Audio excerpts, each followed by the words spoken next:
Right there. Devin Carpetti, the Brooklyn game.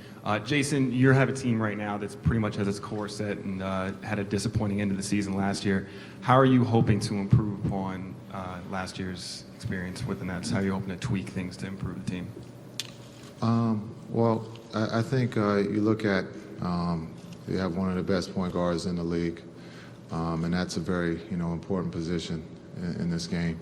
And then you have a young Lopez is young and very talented, and the sky's the limit for him. And so when you look at the two positions, those are pretty much important. And so those are kind of locked in there. So my job is to put these guys in position to be successful. When you look at some of the best franchises in sports, you use San Antonio. We want to be a team that wins 50 games, on a regular basis, 12, 13 years. And so, my job is to put guys in a position to be successful.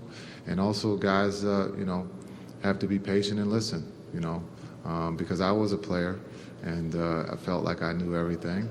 And so it's always going to be, where we can communicate and we can agree to disagree sometimes. And so, that's what I guess a coach has to understand too. Bondi? Jason, Stephen Bondi from the New York Daily News. Do you have a system in mind for this team, a vision of how you want them to play? Well, the vision is to win. You look at the pieces right now. You have a very talented center. You have some great perimeter. Again, my experience as a player playing Brooklyn was once they got to 88, 89 points, they kind of unplugged. So, I wanted this team to be able to, explore early, kind of get up and down. But you can't forget about, Lopez, because he is the key, a big key to their success. So, but I want to be able to use guys in different positions where Darren just isn't the only one bringing the ball up.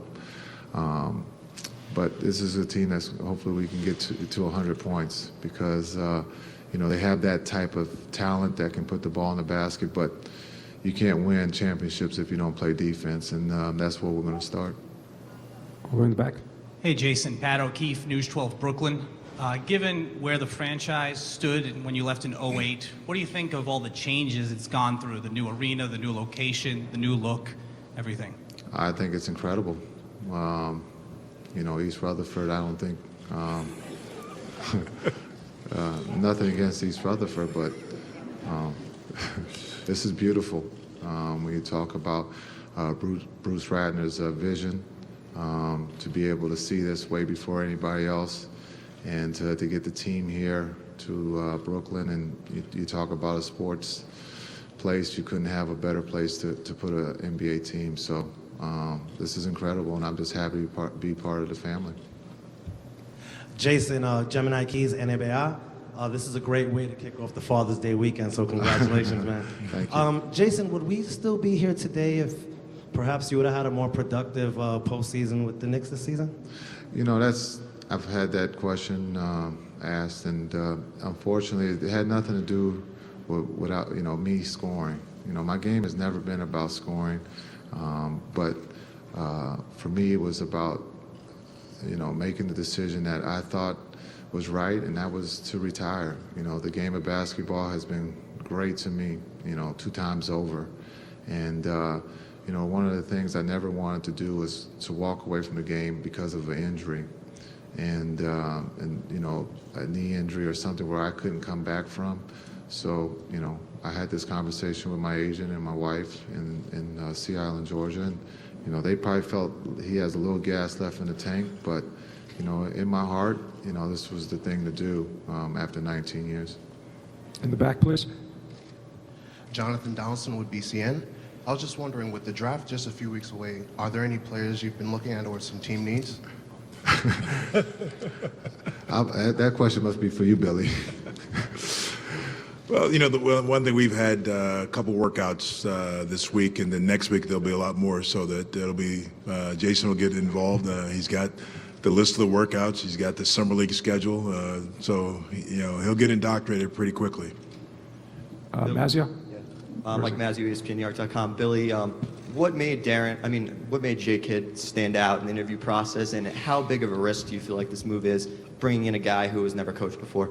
Well, I think really what stood out for me was, his leadership one, and I seen that before. You see it up close when you talk to him. Just his knowledge of the game as we talked, and he was talking about different teams and their sets and how it would work with our team and how it would use personnel in a different way. And then, to me, I think the ceiling for him is very high because I think he has a great work ethic and knowledge, and I think working together we can build something that can last a long time. Risk, I think anytime you make a hire, I think it's a risk.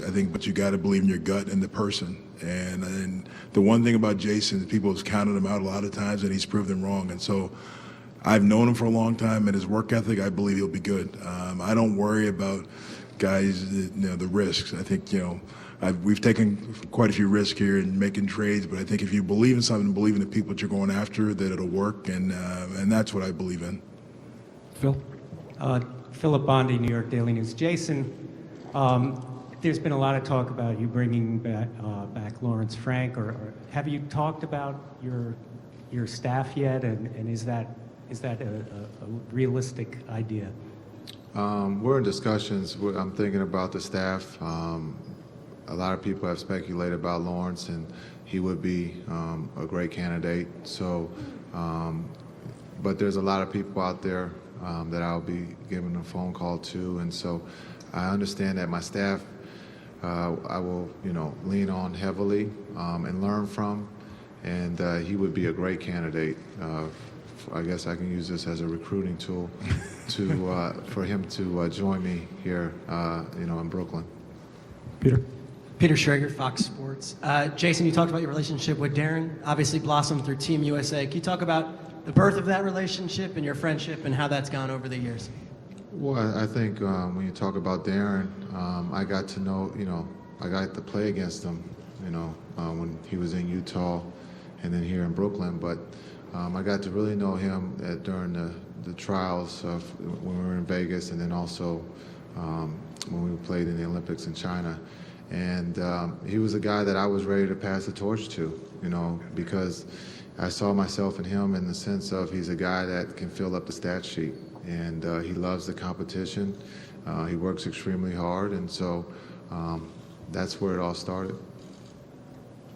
Charlie Widows, Knicks.com. Jason, as you transition into this new role, what would you say you could take forward that you learned from Mike Woodson last year? Well, I think Woody's a great coach. You look at, his offense, his ability to execute plays after timeouts. He's one of the best in the league, and so I've been very fortunate in my NBA career to play for a lot of great coaches that I can take maybe little things from and maybe create them into my own. Jason, Zach Gelb, WHIP Radio. How do you see Joe Johnson fitting into your offense? Oh, I think Joe is as good as they come. He's a guy that's very consistent. He's been in this league, and I'm very excited to be able to work with him because he can make the game easy for his teammates and also for his coaches.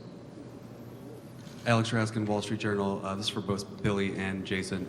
Do you feel like having Jason Kidd as the head coach makes this a more attractive destination for free agents? Well, I think it would, yes. I look at Jason as like when Donnie Walsh hired Larry Bird in Indiana. Just his, his future Hall of Famer, his knowledge of the game, and players will want to come play for him. We've got a great building. We're in a great city. So I think adding him is another piece. Go ahead, Ben. Ben Couch, BrooklynNets.com. When you were thinking about this role in the Nets as a team, you mentioned moving them up tempo. How might you approach that with the current roster? Well, you look at Darren as a guy that can get into the open court, and I kind of mentioned earlier that I'm not looking for Darren to bring the ball up every time, and so Joe and Wallace, I think Gerald could be easily a point forward because of the talent. He's athletic, he understands how to play, so when you look at just those guys that I mentioned, those guys all can bring the ball up. And, again, in practice early on, we're going to pass the ball ahead, because I think, in this league, a lot of times the ball is dribbled, and we don't take advantage of the pass. And so hopefully we can get that across to the guys early in training camp. Bruce. Bruce Beck again. Jason, you've been on both sides of the rivalry, Knicks and Nets. How important is it, do you think, for the Brooklyn Nets to be the best team in New York? Well, I think it's a great rivalry. I think, it's great for the city, for the people that live here, and hopefully Brooklyn has the upper hand at the end of the day. Hi, Jason. Lloyd Carroll from the Queens Chronicle. You've always reminded me of another Bay Area native, Clint Eastwood, a man of few words. Are you concerned about the more extrovert needs of your job, being more outgoing with the press, the interview side of this? No, he's going to put a new rule. He's not talking to you guys. This is the last time you get to talk to him. Hey, well, if I can learn from Pop, man, Pop has it down perfect. He's my type of guy, so he's the best at coaching and he's the best at interviews, so I'm going to take his lead. Okay, one last question. John Torrenley, Brooklyn Daily Eagle again. Coach, most coaches run practice with a whistle in their mouth and watching from the side, but since you're still in shape, will you literally be running in practice? No, I would have to take a lot of Advil. So I'll just keep the running on the treadmill and in the pool, and I'll let the guys do all the running on the court. Okay, I would like to thank everybody for their participation. We're going to break down, take photos on the stage, and then there'll be limited availability off to the sides with both Billy and Jason.